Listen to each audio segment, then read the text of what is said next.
तू ही रे माझा मितवा या मालिकेच्या येणाऱ्या भागामध्ये जबरदस्त असा ट्विस्ट येणार आहे. तर प्रेक्षकांनो, इथे आता रमाकांत काकांनी उदयकांतचा जीव वाचवलेला असतो. उदयकांतच्या जीवावरती उठलेल्या वल्लरीचा भांडाफोड करत उदयकांतचा जीव वाचवत रमाकांत काकांनी अर्णव आणि ईश्वरीसमोर 20 वर्षांपूर्वीचं कारस्थान वल्लरीचं उघडं पाडलेलं असतं. आणि त्याचबरोबर सौदामिनी देशमुख बरोबर इथे वल्लरीने हात मिळवणी केलेली आहे हे सुद्धा रमाकांत काकांनी अर्णव ईश्वरीला सांगत सात्विक फॅशन वाचवण्याचा प्रयत्न केलेला असतो. रमाकांत काकांची इतकी हुशारी पाहून अर्णव खूपच जास्त इम्प्रेस झालेला असतो. तर प्रेक्षकांनो, येणाऱ्या भागामध्ये कशा पद्धतीने या गोष्टी पुढे घडत जातात आपण सविस्तरपणे बघूया. तर इथे अर्णव आणि ईश्वरी दोघेजण विचार करत असतात की सात्विक फॅशन कशा पद्धतीने वाचवायची, कारण ती फक्त कंपनी नाही आहे, तर अर्णवच्या आईचं अस्तित्व आहे, इमोशन्स आहेत. आणि त्यामुळे काहीही झालं तरी सात्विक कंपनी ही सौदामिनी देशमुखच्या तावडीतून वाचवायची असं अर्णवने ठरवलेलं असतं. आणि त्यामुळे अर्णव ईश्वरी दोघेजण प्रयत्न करत असतात आणि गणूबाप्पांनी त्यांचे प्रयत्न ऐकलेले असतात.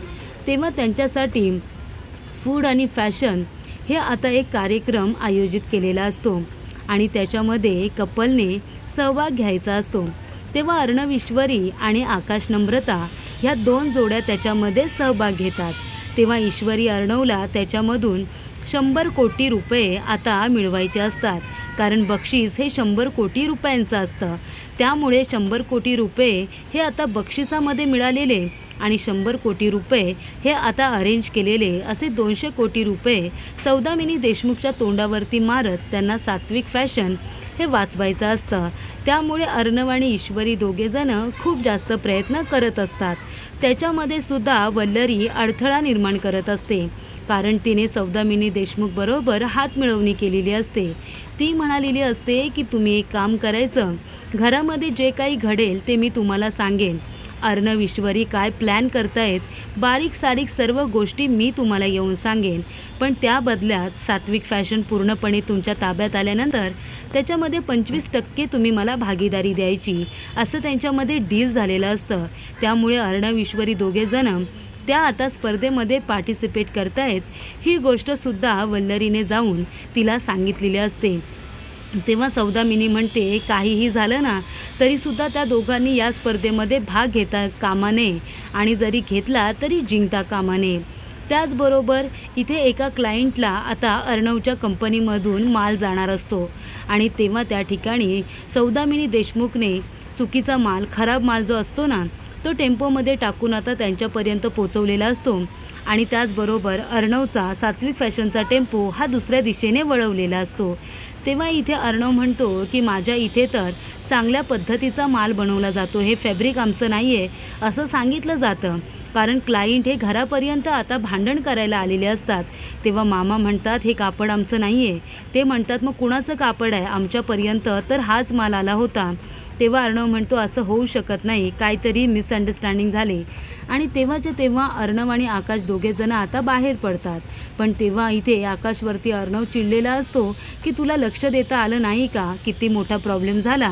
अर्णव आपल्या नवऱ्यावरती ओरडतोय, ही गोष्ट नम्रताला आवडत नाही आणि नम्रताला रडूच येतं. तेव्हा वल्लरी म्हणते बघितलंस ना आकाशवरती अर्णव कसा ओरडतोय, मग तुला वाटत नाही का की तुझ्या नवऱ्याचा मान सन्मान असावा, तो त्याच्या कंपनीचा मालक असावा. जर तो तसा असता तर तुझ्या नवऱ्याला असा मार किंवा ओरडा खारावा लागला असता का. तेव्हा इथे नम्रता अजूनच रडायला लागते. त्यानंतर आकाशला आता अर्णव म्हणतो की बरं जाऊ दे, झालं ते झालं.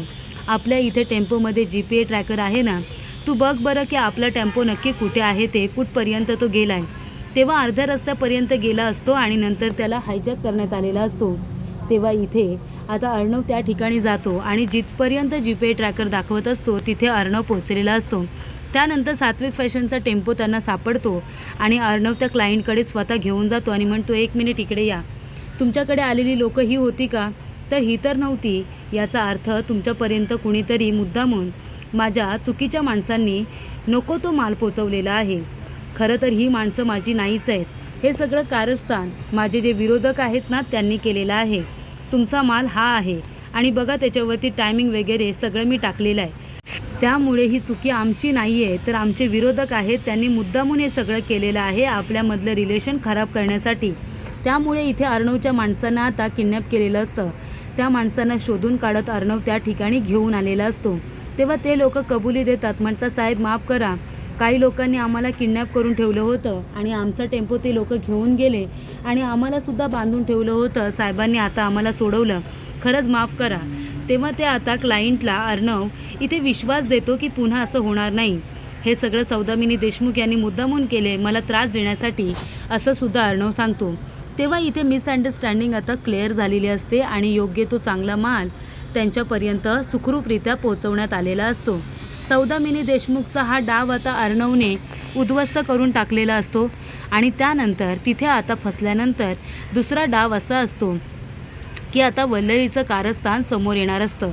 जेव्हा इथे आता माल सुखरूपरित्या पोचला जातो तेव्हा अर्णव ईश्वरी दोघेजणं सौदामिनी देशमुखकडे येतात. तेव्हा अर्णव म्हणत असतो, लाज नाही वाटत तुम्हाला अशी छुपेवार करायला? सांगा ना, लाज नाही वाटत का? का तुम्ही आमचा टेम्पो गायब केला आणि क्लायंटपर्यंत चुकीचा आणि खराब माल पाठवलात? अहो, इतकी जर तुमच्यात हिंमत असेल ना तर समोरासमोर वार करा ना, जसे आम्ही करतो. असे छुपेवार का करता तुम्ही? आणि लहान मुलांसारखे काय डाव खेळताय हो, दुश्मनी. तेव्हा इथे सौदामिनी म्हणते की जाऊ दे, त्रास झाला ना तुला अर्णव, त्रास झाला ना, मग त्याने मला समाधान मिळालेलं आहे. तेव्हा ईश्वरी म्हणते, एक गोष्ट लक्षात ठेवा, पुन्हा जर तुम्ही माझ्या नवऱ्याच्या विरोधात गेलात ना तर तुम्हाला हे सगळं खूप महागात पडेल आणि तुमचे पैसे लवकरच आम्ही तुमच्या तोंडावरती फेकून मारू आणि आमची सात्विक फॅशन आमच्या ताब्यामध्ये घेऊ. आता बघाच तुम्ही, हे चॅलेंज आम्हीच जिंकणार आणि ही स्पर्धासुद्धा आम्हीच जिंकणार. 100 कोटी रुपये हे आमच्याकडेच येणार, असं ईश्वरी सौदामिनीला म्हणते. जेवढा जोर लावायचा आहे तेवढा लावा, काय करायचं आहे ते करा, आम्ही नाही घाबरत. आमच्या बुद्धीवरती आणि आमच्या काबिलियतवरती आमचा विश्वास आहे, असं तिने आता सांगितलेलं असतं. तर अशा रीतीने इथे आता ईश्वरीने जणू काही तिला चॅलेंज दिलेलं असतं की काय करायचं आहे ते कर. आणि मग इथे अर्णव ईश्वरी दोघेजणं घरी येतात. तेव्हा ईश्वरी म्हणते की अर्णव सर, पण त्यांनी असं का केलं? म्हणजे चुकीचा माल त्यांच्यापर्यंत का पाठवला? असं का करताय सौदामिनी देशमुख? तेव्हा इथे अर्णव म्हणतो की खरं तर आहे ना, त्यांना माझ्याकडून बदला घ्यायचा आहे. त्यांना बिझनेसमध्ये काहीही इंटरेस्ट नाही आहे, त्यांना बिझनेसमध्ये काहीही घेणं देणं नाही आहे. त्या फक्त इथे मला फसवायला आल्या आहेत, माझ्याकडून बदला घ्यायला आल्या आहेत. आपल्या मुलीला रिजेक्ट केलं ना मी त्यांच्या, तेव्हा त्या माझ्याकडून फक्त बदला घेण्यासाठी आलेल्या आहेत, असं आता अर्णव सांगतो. तेव्हा प्रेक्षकांनो, इथे आता खूपच जास्त टेन्शनमध्ये ईश्वरी आलेली असते. ती म्हणते बदला घेण्याच्या नादामध्ये ही बाई इतकी आता विचित्र वागायला लागली की ती पुढे जाऊन काय वागेल हे आता मलाच कळत नाही आहे. त्यानंतर इथे नम्रता आता वेगळ्या टेन्शनमध्ये असते की अर्णव माझ्या नवऱ्याला का ओरडला याचा ती विचार करत असते आणि तो आता राग ती ईश्वरीवरती काढत असते. पण इथे आता प्रेक्षकांनो, सगळ्या गोष्टींमधून एक गोष्ट घडलेली असते. जेव्हा उदयकांत आलेला असतो ना, तेव्हा उदयकांत फोनवरती बोलून वल्लरीला आता बाहेर बोलवत असतो, कारण त्याला पैसे हवे असतात, त्याला पैशांची नितांत गरज असते, म्हणून तो वल्लरीला फोन करून बाहेर बोलवत असतो. आणि तेव्हा वल्लरी बाहेर यायला काही तयार नसते. तो म्हणतो, तू बाहेर नाही येत का? अरे हां, घरंदाज महिला बाहेर येत नाही ना, मग मी आतमध्ये येतो, थांब, नाही तर पैसे घेऊन आताच्या आता बाहेर ये.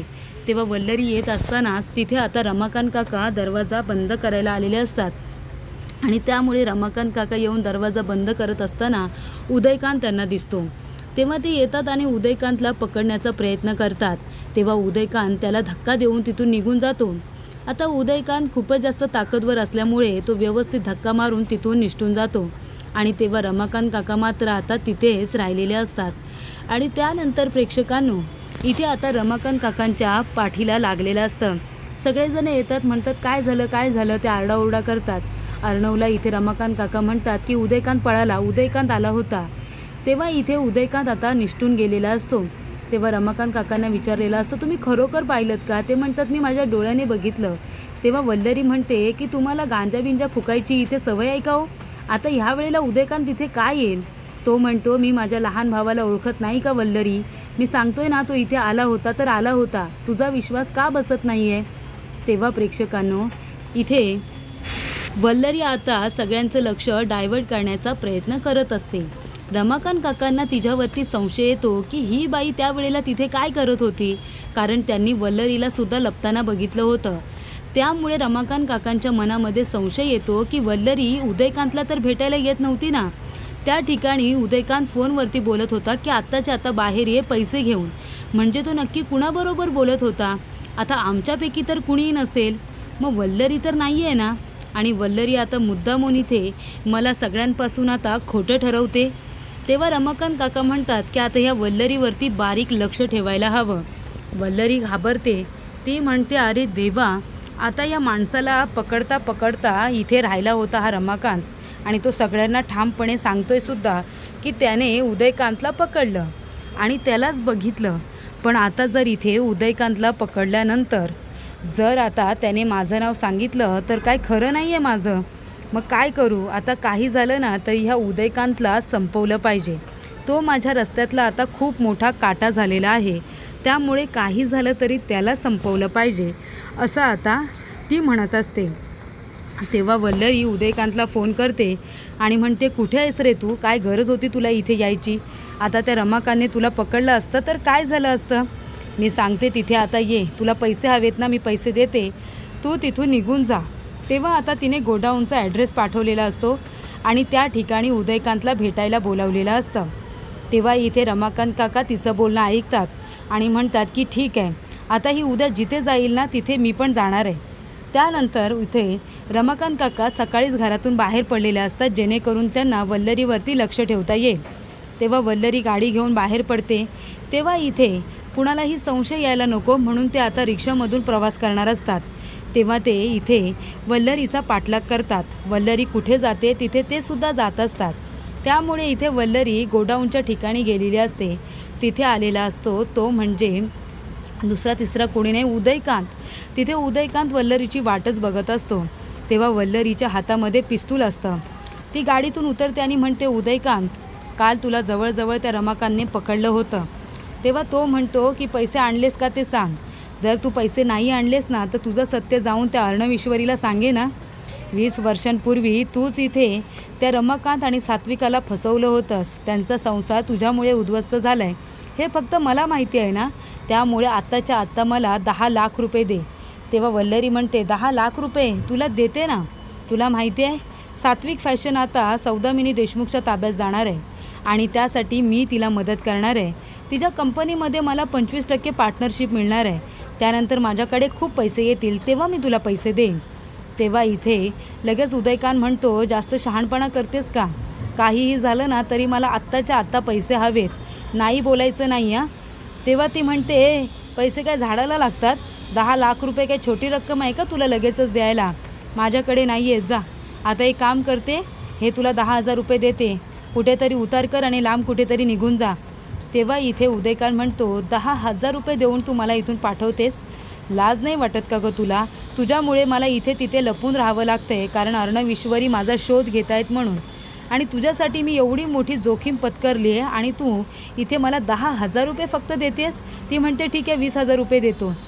तेव्हा तो म्हणतो, नाही मला आता 20,000 रुपये नको, पण मला ह्या लपाछुपीचा पण राग आला आहे. जातो अर्णव ईश्वरीकडे सरेंडर करतो आणि त्यांना सांगतो की तू इथे सात्विक फॅशनसुद्धा आता हिसकावून घ्यायला निघालीस आणि 20 वर्षांपूर्वी त्यांच्या आईवडिलांचं आयुष्य उद्ध्वस्त करणारी ती बाई दुसरी तिसरी कुणी नसून तूच आहेस हे सुद्धा सांगतो. रमाकांत काका हे सगळं आता लपून छपून ऐकत असतात आणि तेव्हा इथे लगेचच वल्लरी उभी राहते आणि आता जाऊन गोळी घालत असते त्या उदयकांतला. ती म्हणते, सोडणार नाही आता, तू माझ्या रस्त्यातला खूप मोठा काटा झाला आहेस ना, आता सोडणार नाही. आणि ती गोळी घालायला जाणार तेवढ्यातच रमाकांत काका येतात आणि तिच्या डोक्यामध्ये जोरात फटका मारतात. त्यानंतर इथे आता खूपच जास्त जोरात लागल्यामुळे इथे ती आता घाबरते, बेशुद्ध होऊन खाली पडते. तेव्हा रमाकांत काका म्हणतात, बघितलंस उदयकांत, ज्या बाईवरती तू विश्वास ठेवलास तीच बाई तुझ्या जीवावरती उठली. तिने तुला आता मारून टाकलं असतं. का तिला वाचवतोयस? आत्ताच्या आत्ता चल माझ्याबरोबर, सरेंडर कर आणि सगळं सत्य सांगून टाक. तेव्हा उदयकांत म्हणतो, चुकलं माझं दादा, चुकलं. आणि तो आता अर्णव ईश्वरीकडे येतो आणि उदयकांत म्हणतो की हे सगळं कारस्थान वल्लरीच्या सांगण्यावरूनच मी केलं होतं. 20 वर्षांपूर्वी सुप्रिया, रमाकांत आणि सात्विकाला फसवणारी दुसरी व्यक्ती कुणी नाही आहे. ती व्यक्ती दुसरी तिसरी कुणी नसून वल्लरीच आहे. तिनेच तुम्हाला फसवलं होतं आणि सौदामिनी देशमुखला घरातल्या गोष्टी सांगणारीसुद्धा आणि तिच्याबरोबर हातमिळवणी करून सात्विक फॅशन तिच्या घशात घालणारी वल्लरीच आहे. तिला तिच्याकडून 25% पार्टनरशिप हवी होती सात्विक फॅशनमध्ये, असं सुद्धा आता इथे उदयकांतने अर्णव ईश्वरीला सांगितलेलं असतं. त्यामुळे रमाकांत काकांच्या हुशारीमुळे इथे आता खरी कारस्थानी वल्लरी आहे हे त्यांनी सगळ्यांच्या निदर्शनास आणून दिलेलं असतं. आणि त्यामुळे इथे उदयकांतनी सरेंडर केल्यानंतर अर्णवने त्याला पोलिसांच्या ताब्यामध्ये देऊन त्याला त्याच्या गुन्ह्याची शिक्षा दिलेली असते आणि वल्लरीला सगळेजण मिळून आता खूप मोठी शिक्षा देणार असतात. तिला आता सर्व गोष्टींचा जाब विचारणार असतात. पण या सगळ्यामध्ये रमाकांत काकांनी खूपच हुशारीने खरे कारस्थान आणि गुन्हेगार समोर आणल्यामुळे इथे आता अर्णव त्यांच्यावरती खूपच जास्त इम्प्रेस झालेला असतो.